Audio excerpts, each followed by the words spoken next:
చేతులు కాలేక ఆకులు పట్టుకోవడం కాకుండా ఇది సరైన సమయం.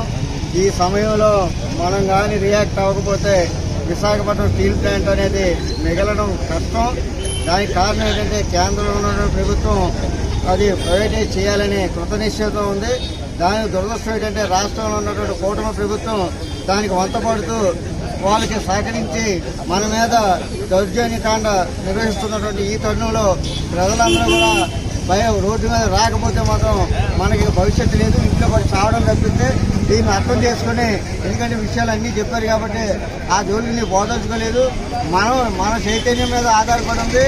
మనం దీన్ని వదిలేద్దామా, దీన్ని కాపాడుకుందాం అనేది మనం నిర్ణయం చేసుకుని ఆ విధంగా చైతన్యంతో రేపు 29వ తారీఖు ర్యాలీలో కానీ అలాగే 30వ తారీఖు ధర్నాలో కానీ పెద్ద ఎత్తున కుటుంబాలతో పాల్గొని మన యొక్క ఉద్యమాన్ని విస్తృతం చేయాల్సిన కోరుకుంటూ